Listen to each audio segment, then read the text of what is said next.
There was an interesting article in GQ magazine on November 9th. It was a question and answer style article between a reporter and Luis Elizondo, who was the former head of the Advanced Aerospace Threat Identification Program that we're all aware of now, ATIP, and who has been coming forth with his thoughts on UFOs, or UAP is what the government likes to refer to them as these days, unidentified aerial phenomenon. Anyhow, in this Q&A article, which I will leave a link for in the description, the question is asked, what makes you convinced that these flying objects haven't been made by the United States, the Chinese, or any other government? And Elizondo says he knows it's not the United States because the United States has already come out and admitted it's not us. So now let's talk about the potential for it to be a foreign adversarial technology. Well, if that were the case, this would be the greatest intelligence failure that this country has ever faced, including that of 9/11.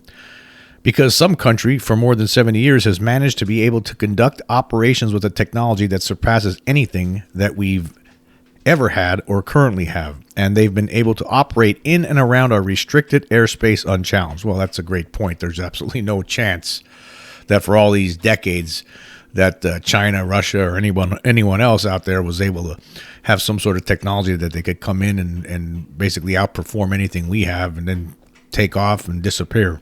It just makes it impossible. But the second reason is the biggest reason. He says, but the second reason is there's a time aspect. I have in my possession official United States government documentation that describes the exact same vehicle that we now call the Tic Tac, which, as we know, I'm going to just point this out to everyone who knows, the Tic Tac is what the pilots of the USS Nimitz saw back in 2004. It looked like a Tic Tac candy, and it was doing things and that any kind of aircraft we have just cannot do. But anyway, he says, I have in my possession official United States government documentation that describes the exact same vehicle that we now call the Tic Tac being described in the early 1950s and early 1960s and performing in ways that, frankly, can outperform anything we have in our inventory. For some country to have developed hypersonic technology, instantaneous acceleration, and basically transmedial travel in the early 1950s is absolutely preposterous. That's absolutely true, Luis, because it is absolutely preposterous. And there have been reports, and some of these reports, they're already in the public domain. Now, maybe I'm assuming that Mr. Elizondo has access to. Or had access to other reports that the public still doesn't have. But I mean, there's various UFO books out there, and a lot of these books, they'll include actual declassified United States government documents that were declassified after Freedom of Information Act requests or whatever.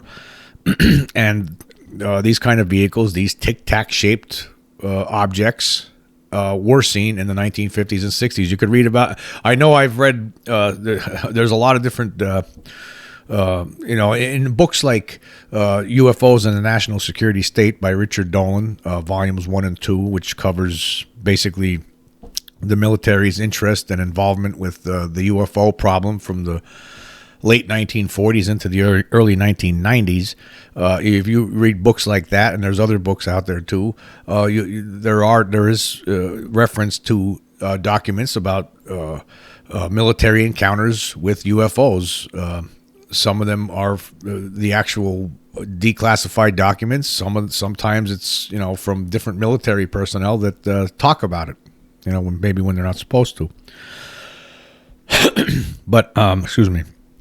However, I mean, that's absolutely the case. It's absolutely preposterous. I mean, a lot of people, when this thing first cropped up, a lot of people out there, well, oh, this has been going on since 2004. People like they're just saying, well, they in their mind, there's like, well, they started seeing these things in 2004 because that's the first report that the government has acknowledged. The first, basically, the earliest that the government is basically saying we don't know what it is. 2004. So a lot of people assume, well, it's really only been going on since 2004. That's ridiculous. That's absolutely preposterous because it's been going on for decades. I mean, there's been how many civilian reports, military reports. I mean, and then we're not even going to get into the abduction reports and some of the other weird things that's been going on all this time. I saw a UFO in 1994, and that thing was not made by humankind, I can assure you. Just no way. There's no way. I mean, these things, they're flying silent. There's no sound, nothing, when it could be right above your head. I mean, that's what I experienced. I saw a thing that was as big as a house, right there, a couple of stories off the ground, just floating there. No sound. Absolutely zero sound. That's what these things, they're capable of doing. They can move in a manner that any kind of flying craft that we've developed cannot. And that's what he's talking about here. It's absolutely preposterous to think that China, Russia, or anyone else has been using these kind of machines. Because if they had, they probably, they would have, I'm certain something would have happened, war. Some sort of war would have happened by this point where they would have just destroyed us. And we'd all be, a bunch of communists right now in the United States.